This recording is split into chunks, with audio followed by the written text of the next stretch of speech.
Hello दोस्तों, मैं आप सभी को मेरे चैनल एनिमे स्टोरी एक्सप्लेन पर वेलकम करता हूँ। प्रीवियस एपिसोड में हम सब ने देखा था नारुतो अपने 9 टेल चक्रा मूव से एक नया अल्टीमेट मूव डेवलप करने की कोशिश करता है और दुश्मन के मैदान में भी कमांडो फोर्स ने अपनी पहली लड़ाई में जीत हासिल कर लिया है। तो अब टाइम है इसके अगले एपिसोड को एक्सप्लेन करने का, लेकिन उससे पहले अगर हो सके तो डिस्क्रिप्शन पर मेरे ऑफिशियल और पर्सनल दोनों इंस्टाग्राम अकाउंट के लिंक है, तो अगर मन करे तो प्लीज फॉलो कर देना। चलो आप बिना कोई समय गवाए इस एपिसोड को शुरू करते हैं। Now start the intro.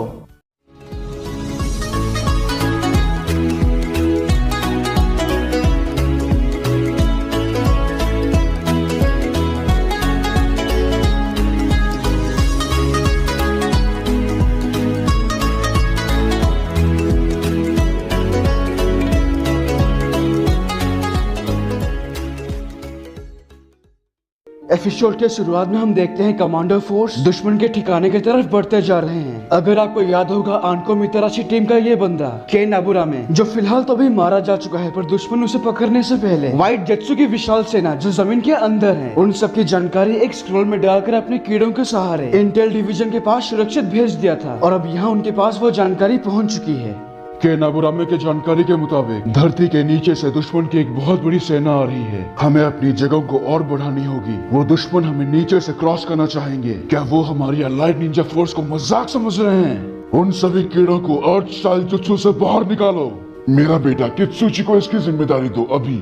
ठीक है, मैं समझ गया। इस जानकारी को मैं उन तक पहुँचाता हूँ। तो इनोइची इस जानकारी को युद्ध के मैदान में कैप्टन कित्सुची के पास पहुंचाते हैं। कैप्टन कित्सुची, इंटेल डिवीजन से रिपोर्ट आई है, इसी जमीन के अंदर दुश्मन लगभग 20,000 से भी ज्यादा छिपे हैं। अगर ऐसा है तो मेरे पास एक तरीका है उन सब चूहों को बाहर निकालने का। तो यहाँ ये बाप बेटी अर्थ स्टाइल जुत्सु करते हैं, जिससे जमीन के अंदर से यहाँ आ रहे पूरे 20,000 जेत्सु उन दोनों के जुत्सु से पानी के फुवारे की तरह बाहर निकलते हैं। और दूसरी ओर जंगल में जहाँ 30,000 जेत्सु हैं, उनसे निपटने के लिए दो टीम, यानी एक टीम में जिसमें कीबा और शिनो है और दूसरी टीम में जिसमें हिनाता और नेजी है, वो सब इकट्ठा हो जाते हैं। काफी तेज हो तुम कीबा, बहुत जल्दी पहुंच गए। मैंने कहा था ना पहले, हम जल्दी ही तुम्हारे साथ जुड़ेंगे। तो इतने सारे हैं यहाँ, वैसे कोई दिक्कत नहीं, हम सबको चुन चुन के मारेंगे। कमांडो फोर्स जो अभी दुश्मन के ठिकाने की तरफ जा रहे होते हैं, मतलब वो फिलहाल दो टीम में बढ़ चुके हैं। एक कनकोरो के साथ जमीन के रास्ते से जा रहे हैं, तो दूसरा आसमान में साई के साथ। तभी ये तीनों नीचे इनको अपनी तरफ आते हुए देखते हैं। साई उन पर पेपर बम छोड़ के एक जबरदस्त धमाका करता है, लेकिन हाकू यहाँ आइस क्रिस्टल यूज करती है, जिससे उन्हें कुछ नहीं होता। मास्टर ज़ाबुज़ा, आप ठीक तो है ना? ये जुत्सु करने की तुम्हें कोई जरूरत नहीं था हाकू। वैसे भी हम नहीं मरेंगे। ये रीएनिमेशन जुत्सु हमें बार बार जिंदा करता रहेगा। अरे नहीं, हमें मदद चाहिए। कायो, सिग्नल भेजो। ठीक है, जैसा तुम कहो। तो कायो सिग्नल भेजते ही ककाशी सेंसे की टीम इसे देख लेती है। ये लाल धुआं लगता है कमांडो फोर्स की होगी। उन्हें हमारी जरूरत है। अभी से वक्त चलो।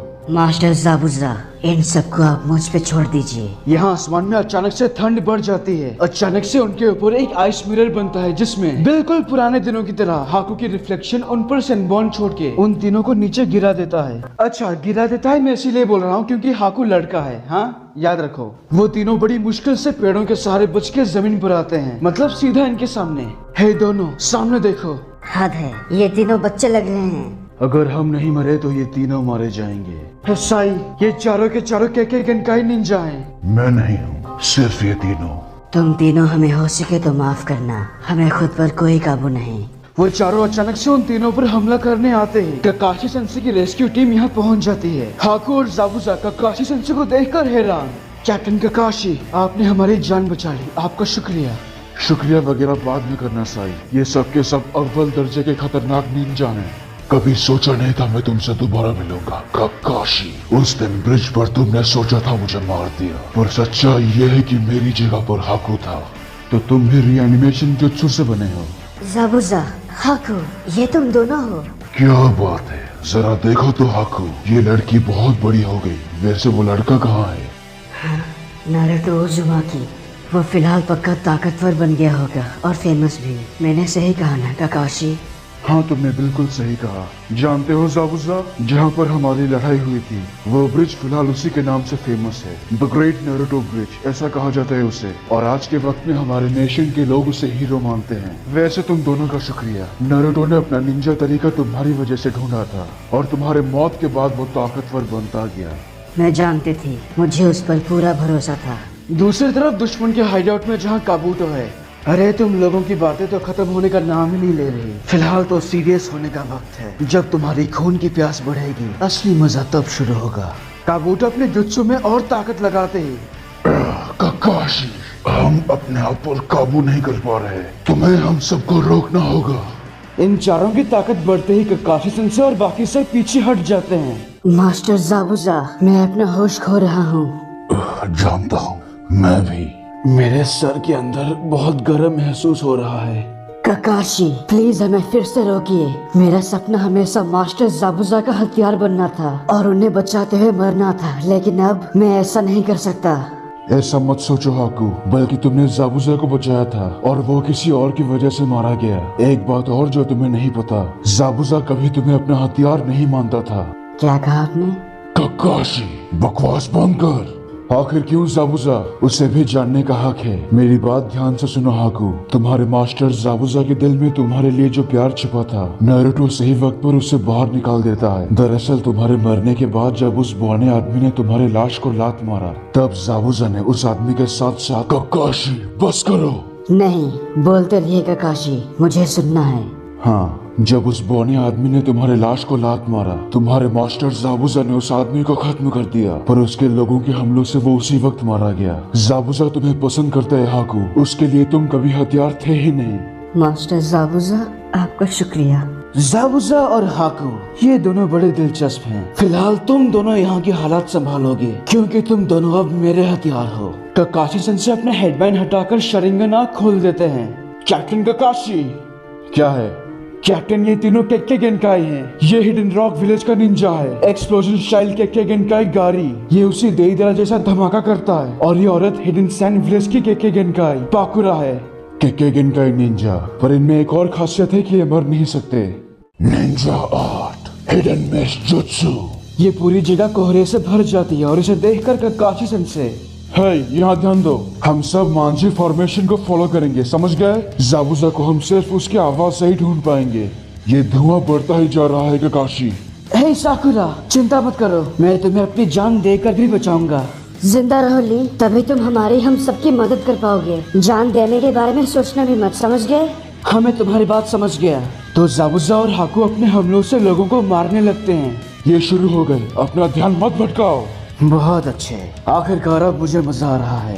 यहाँ पर उनके बीच में जबरदस्त लड़ाई शुरू हो जाती है। इन चारों के अलग अलग खासियत को देखकर इन निंजास को समझ में नहीं आता कि इनसे कैसे निपटा जाए। फिर भी सबकी पूरी कोशिश जारी है। ये निंजा अपने दोस्त को अपनी आंखों के सामने मरते हुए देखकर टूट जाता है, पर तभी हमारे गाइसन से, सुनो मेरी बात, जब युद्ध शुरू होता है तो कई लोग मारे जाते हैं, जिनमें वो लोग हैं जिन्हें हम जानते हैं और चाहते हैं। ये चीज तुम लोगों को माननी होगी। अपने दोस्तों के मरने पर खुद पर काबू खो देना, ये किसी भी निंजा को शोभा नहीं देता। समझ गए तुम सब, या और समझाऊं? जी सर। लड़ाई के दौरान जो भी जख्मी होते हैं, साकुरा उन सबको ठीक करने में लगती है, पर तभी यहाँ पर इन सबको मजे करते हुए देखकर मुझे अच्छा लग रहा है। मैं सोच रहा हूँ क्यों न इस मजे में थोड़ा तड़का लगाते हैं। काबूटो यहाँ मैदान में पाकुरा और गाड़ी से समनिंग रिएनिमेशन जुत्सु करवाता है, जिससे यहाँ 6 कॉफिन जमीन के अंदर से निकलते हैं और ये खुलते ही, यार ये तो हद है। अब हम क्या करें? वेल, उन कॉफिन में से और कोई नहीं बल्कि हिडन मिस्ट विलेज के मशहूर तलवारबाज निकलते हैं, जो लिटरली पूरी दुनिया में फेमस है।